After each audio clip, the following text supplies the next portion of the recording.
Picture waking up to the kind of intelligence briefing that U.S. strategists have feared for decades but rarely witnessed live. Long-range Russian warplanes armed with standoff missiles abruptly abandoning routine patrols and pushing straight toward the edges of America's early warning radar. This isn't a drill, a training run, or a Cold War-style reconnaissance sortie. These jets are reacting to a NATO strike, one that Moscow has openly declared a red line breach. Now, Washington quietly faces a scenario that just 2 days ago felt almost unimaginable. What's chilling isn't just the move itself, it's the speed of it. Within hours of the NATO action, these aircraft shifted posture. You don't scramble jets like this unless you're sending a message only another nuclear power can decode. And that message is crystal clear. Russia believes the escalation ladder is active, and the US has just stepped onto the next rung. What's unfolding right now is the kind of crisis no leader ever wants to handle live, because escalation doesn't move in a straight line. It spreads like a rising tide. You barely notice at first, then suddenly it's waist high, chest high, and before you know it, you're fighting not to drown. The NATO strike that targeted Russian assets wasn't the first Western move against Moscow, but it's the deepest, the most strategically damaging, and the one the Kremlin sees as an intentional expansion of the battleground. Washington may frame it as support for Ukraine, but Moscow calls it outright aggression against Russia. When a nuclear power redefines an event's meaning, every choice following shifts in its wake. That's why these jets matter. They're not launching attacks, they're sending a signal. But signaling with nuclear-capable aircraft is a different game than verbal sparring.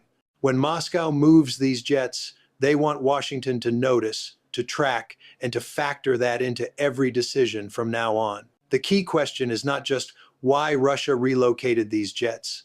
The bigger issue driving every decision tonight is what Moscow aims to gain. Russia is no fool. They know this move will provoke a major American reaction. They know NORAD will boost its alert level. They know U.S. radar systems will light up, and NATO will view this as a potential pre-escalation warning. So, why take this risk? The answer is straightforward. Russia wants to crank up the strategic heat so fast and so sharply that Washington becomes more hesitant about future NATO strikes. They want the U.S. to question every new operation, wondering if Russia's next move might be even tougher. That kind of hesitation is exactly the space superpowers exploit when under pressure. One thing the American public should grasp: Russia didn't just send a few jets, they deployed coordinated formations. These groups include long-range bombers, strike fighters, electronic warfare planes, plus tankers and reconnaissance aircraft. You don't assemble that mix unless you're bracing for a sustained standoff. These jets aren't poised for an outright strike on the US. That's not modern nuclear strategy. Instead, they're positioned to pressure the US into rethinking its next moves. They're gearing up for a long-haul showdown. These jets aren't being staged to strike the US. That's just not how today's nuclear playbook rolls. Instead, these aircraft are positioned to push the US into making some tough, altered choices. Environment. When your opponent tries to reshape your thinking, you have to assume they possess the patience, capability, and strategy to ramp things up if you don't back down. Inside Washington, the immediate reaction wasn't hysteria, but calculated focus. Within minutes, NATO raised alert statuses across Alaska, the Canadian Arctic, and coastal radar installations. Intercept jets were launched not because Russia was on the brink of striking, but because misreading a move like this isn't an option. Moments like these are critical. One mistaken radar blip can spark a perilous chain reaction. This is why escalation at this stage feels truly frightening, not due to any desire for war, but because conflict can ignite from misinterpretation faster than diplomacy can intervene. Tonight, the real threat isn't intent, it's the wrong reading of signals. Russia believes its show of force signals restraint. Meanwhile, the US sees that message as aggression cleverly disguised as deterrence. Russia thinks NATO crossed a critical boundary with the recent strike, while the US believes Russia aims to bully the alliance into submission. Both sides are convinced they're on the defensive. Both believe they're averting a bigger conflict, yet both see the other as dishonest. This mutual suspicion creates a context where even the most expected moves become unpredictable in their fallout. Take a closer look, and you'll see why the heat is rising so fast. Russia is under massive battlefield pressure. When a heavyweight faces conventional setbacks, it leans heavily on its strategic capabilities. The Kremlin sends a clear message. Even if ground troops are spread thin, their long-range, dual-capable air forces remain ready and fully functional. This is the standard playbook for great powers. Feeling cornered, they ramp up, signaling to cover vulnerabilities elsewhere. Washington sees this too, but knowing it doesn't calm the storm. Once a major power starts wielding strategic assets as political signals, every move carries nuclear-era stakes. Here's why everyone watching must stay tuned. This isn't happening in isolation. Russia's economy is tight, its forces worn out, and leadership faces internal pressure. Historically, nations under internal strain signal harder externally, not out of a thirst for war, but to project strength. That pulse makes Moscow's actions far less predictable. And unpredictability in a nuclear standoff? That's the deadliest wild card. Now, think about timing. Russia didn't take days or weeks to answer NATO's strike. They hit back within hours. That sends a sharp message about the Kremlin's mindset. They wanted to shake the West, showing that the escalation ladder slides both ways. They wanted to underscore that if NATO can strike deep inside Russia, Russia can respond directly at the one player it blames for the whole conflict, the United States. Washington isn't naive to this calculus. They see the Kremlin's strategic game clearly, but seeing it isn't the same as having an easy response. If the US pushes back too hard, Moscow cranks up the heat once more. If the US holds back too much, the military is worn thin, and its commanders are feeling pressure from inside. History shows when nations face internal strain, they tend to ramp up their external posturing, not out of a desire for war, but to rebuild an image of strength.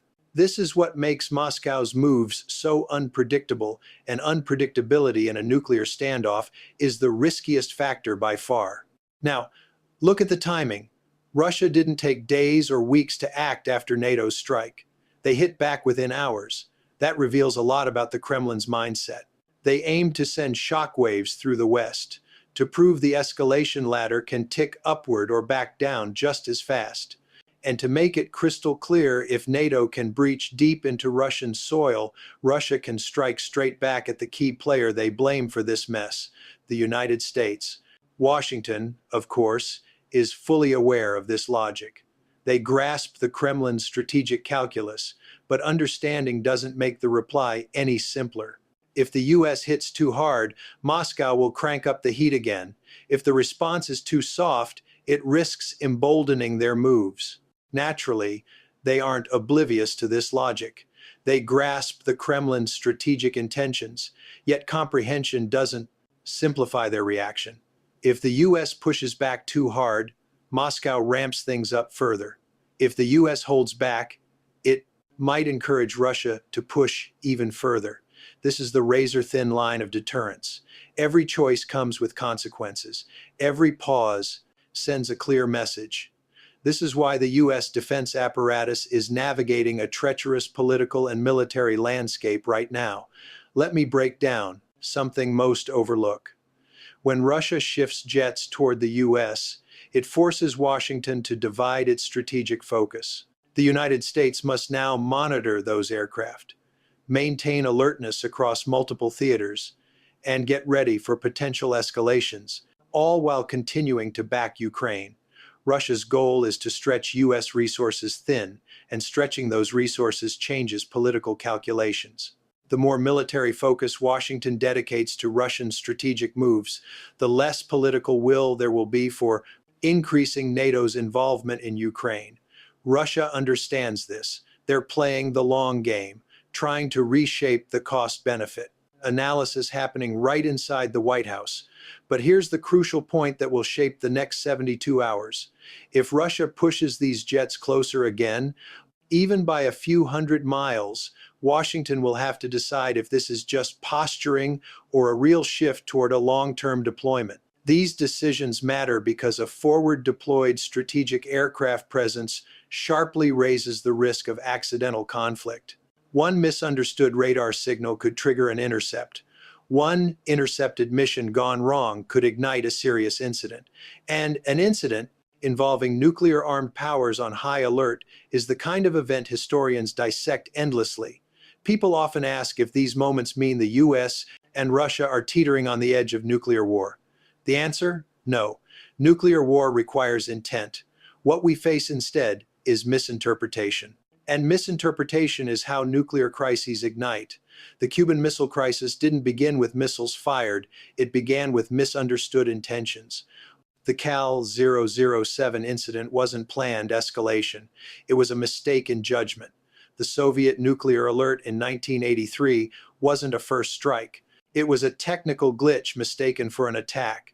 The real threat isn't a wish for war, it's the danger of human error during times of high tension. Right now, both Washington and Moscow are acting quickly, reacting rapidly, thinking on their feet, and sharp decision-making under pressure in a nuclear context is inherently risky. When you're forced to interpret signals instantly, the chances of misunderstanding skyrocket. That's the core risk with the current jet movements. Not an imminent attack, but these moves could easily be misread in a high-stress moment. The truth is, Russia is using these planes as a warning. If NATO ramps up strikes, Russia will widen the areas of its retaliation. They want America to get one thing loud and clear. There's no scenario where Russia keeps this conflict confined to Ukraine while NATO stretches its reach. Moscow is hammering home a brutal but simple truth. If we escalate, you will feel the pain too. This logic is exactly why crises spiral, because each side blames the other for taking the next dangerous step. The coming days will tell us if Moscow plans to keep up this posture or if this was a one-time show of force. If these jets lock into new forward bases, the aircraft are a clear signal.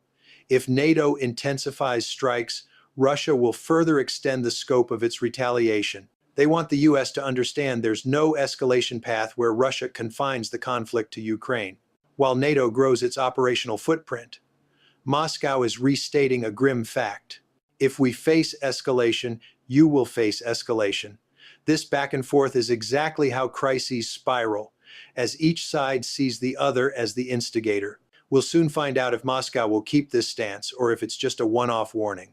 If these jets settle into new forward bases, the United States now faces a new era of relentless vigilance, draining resources and ramping up political tensions while reshaping the global strategic landscape. If Russia decides to pull back, it might signal that their message landed loud and clear. But right now, neither side's move is certain. What Americans need to grasp tonight is this: we're not just watching routine military shifts.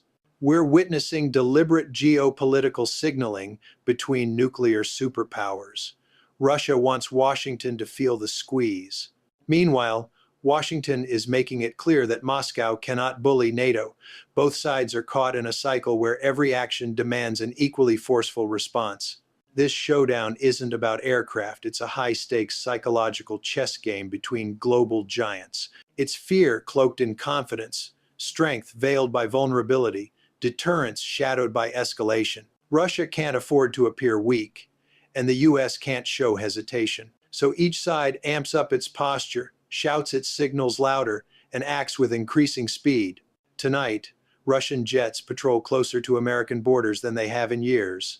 Washington stands on edge. The world watches as the most volatile element in modern global politics unfolds. Two nuclear powers convinced the other is driving this inevitable spiral. History warns us this is the moment when the risk of disaster spikes highest. Not because either side craves war, but because both believe they have to move first. Once tensions hit this boiling point, even a tiny mistake, a misread radar blip, a misunderstood maneuver, or an overreaction can spark a moment that reshapes history. The fallout won't be measured in distance or firepower, it will be etched into the pages of time. End of line.